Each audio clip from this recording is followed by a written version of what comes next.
वक्त परीक्षा का है और बच्चों पर एक बड़ा स्ट्रेस इस दौरान रहता है। और खुद अब परीक्षा पर चर्चा करते हुए बॉलीवुड की एक बड़ी स्टार दीपिका पादुकोण ने भी अपनी वीकनेस बताई और कहा कि उनको भी मैथ से दिक्कत होती थी। क्या इस वक्त बच्चों पर किस तरीके का प्रेशर रहता है, क्या हो सकता है इस पूरे प्रेशर के दौरान, इस पर बात करने के लिए हमारे साथ साइकेट्रिस्ट डॉक्टर मोहित शर्मा हैं। डॉक्टर साहब, इस वक्त किस तरीके का प्रेशर बच्चों पर रहता है, ये समझना आपसे सबसे ज़्यादा ज़रूरी है। पहले तो नमस्कार आपको, आपके सभी दर्शकों को। देखिए, इस समय ये बोर्ड का एग्ज़ाम का टाइम है। बोर्ड का एग्ज़ाम का प्रेशर जो है हमारी सोसाइटी में काइंड ऑफ वो नाम ही बहुत है जो एक प्रेशर क्रिएट कर देता है। और ऊपर से उसमें अगर हम फैमिली का, पेरेंट्स का प्रेशर बढ़ जाए, नहीं उस वो कंपैरिजन बच्चों के साथ करने लगे, देखो उसके बच्चे ने तो इतने लेके आए थे, उसके बच्चे ने तो ऐसे लेके आए थे, तो उससे बच्चे के ऊपर बहुत प्रेशर बनना शुरू हो जाता है। और प्रेशर में एक लेवल तक तो देखिए प्रेशर अच्छा होता है, फील करता है बच्चा, हाँ मेरे को करना है, अगर वो अंदर से प्रेशर फील करे और वो उसमें अच्छा परफॉर्म कर पाता है। लेकिन एक लेवल के बाद वो जो हमारा प्रेशर होता है वो एनजाइटी क्रिएट करने लगता है, और उससे कई बार बच्चे का सारा ही जो परफॉर्मेंस होती है ख़त्म हो जाती है। परफॉर्मेंस एंजाइटी जब होती है, इसको जिसने वो पढ़ के भी जो गया है ना, तो वहाँ भी एग्ज़ाम के टाइम पे वो प्रॉपर लिख नहीं पाएगा, उसको घबराहट हो जाएगी, हाथ पैर कांपेंगे, पसीना आ जाता है। कई बार हम बच्चे देखते हैं कि जो फेंट भी हो जाते हैं एग्ज़ाम देते देते, तो उसे हम परफॉर्मेंस एंजाइटी कहते हैं।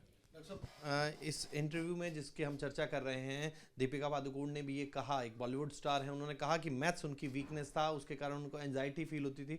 इस तरीके से इसको आप किस तरीके से देखते हैं? क्योंकि आज बेशक आज भी उनको, उनका कहना है कि इससे परेशानी होती हो, लेकिन वो एक बड़ी स्टार के तौर पर है।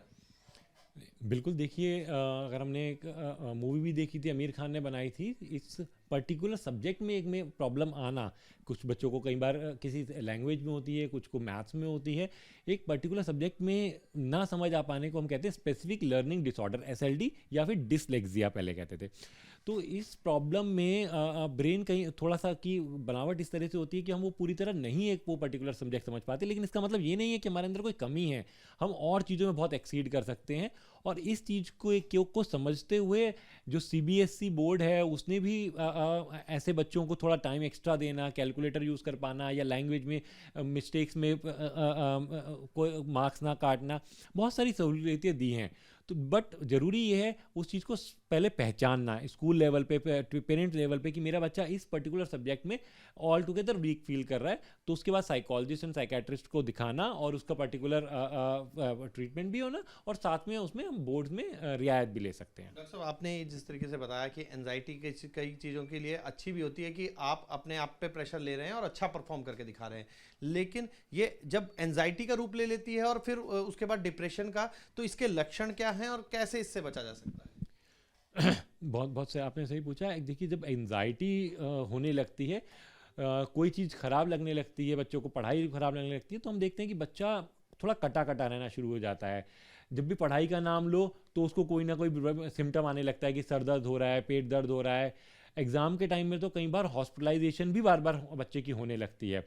तो कई बार हम फिर जब हॉस्पिटल में हम टेस्ट वगैरह होते हैं उसमें कुछ नहीं आता, तब बच्चे साइकेट्रिस्ट के पास रेफ़र किए जाते हैं कि हाँ एक्चुअली प्रॉब्लम कहाँ आ रही है। तो हमें मिलता है कि बच्चा एग्ज़ाम स्ट्रेस के कारण इस तरीके के सिम्टम्स आ रहे हैं। तो हम इसमें लक्षण जो देखते हैं, ये देखते हैं कि बच्चे को कंपन फील होना, दिल की धड़कन तेज़ हो जाना, नींद में बहुत प्रॉब्लम आना, भूख लगना तो कई बार बच्चों में बिल्कुल बंद हो जाता है, और बच्चों का वेट बहुत बुरी तरह रिड्यूस होने लगता है। डॉक्टर साहब, जब इस तरीके के लक्षण आए तो पेरेंट्स क्या करें? क्योंकि अभी सबसे वो महत्वपूर्ण पीरियड चल रहा है, तो पेरेंट्स उस वक्त क्या करें? देखिए, सबसे पहले तो मैं कहूँगा कि घर का माहौल नॉर्मलाइज रखना बहुत ज़रूरी है। एग्ज़ाम है, एग्ज़ाम हमारी लाइफ में रोज़ आते हैं, हम हमेशा पूरी लाइफ एग्ज़ाम ही देते हैं, लाइफ जीना ही अपने आप में एग्ज़ाम है। तो एक पर्टिकुलर डे के लिए बहुत प्रेशर ना बनाएं। हाँ, अपने घर का माहौल थोड़ा शांत रखें, पेरेंट्स आपस में एक दूसरे से ना लड़ें, एक दूसरे के ऊपर ब्लेम ना करें कि तुम्हारी वजह से बच्चे को ऐसा हो रहा है, तुम्हारी वजह से ऐसा हो रहा है। हाँ, तो उसका भी बच्चे के ऊपर ख़राब प्रभाव आता है। एक अच्छा माहौल बनाए रखें, बच्चे के साथ बातचीत बहुत अच्छे से करते रहें, बच्चे को कि क्या कमियां हैं, बच्चा क्या फील कर रहा है, वो उसकी सुने। है ना, बच्चे की चीज़ों को नकारें नहीं, तुम ऐसी बातें मत करो, ये चीज़ें करनी अच्छी नहीं है, इस तरह से हमें नकारना नहीं, उसको सुनना चाहिए, समझना चाहिए उसकी क्या पॉजिटिव एस्पेक्ट्स हैं, उसकी क्या ट्रबल्स हम उस फील करते हैं, तो वो सारी चीज़ें हमें उसको समझना चाहिए। और अगर कभी ज़रूरत लगे कि बच्चे को ज़्यादा ट्रबल फील हो रही है, तो हम प्रोफेशनल हेल्प भी ले सकते हैं। जी, तो छोटे बच्चे यानी जो अभी परीक्षा दे रहे हैं उनके लिए तो है ही, और सबक भी है कि एक ज़रूरी नहीं कि अगर आप किसी भी परीक्षा में आप अपने पर दबाव लाकर अपने आप को डिप्रेशन का शिकार कर लें। आप बड़े स्टार भी बन सकते हैं किसी लेकिन ज़रूरी इस बात का है कि जो परिवार है वो इस बात का ध्यान रखे कि बच्चे पर अननेसेसरी प्रेशर ना डाला जाए और उससे एक ऐसे वातावरण में बात की जाए कि वो अपने दिल की बात आपको बता सके। वीडियो जर्नलिस्ट संदीप सिंह के साथ Mohit Bakshi, news nation Delhi. News nation अब व्हाट्सएप पर खबरों के ताजा अपडेट के लिए न्यूज नेशन के इस क्यूआर कोड को स्कैन करें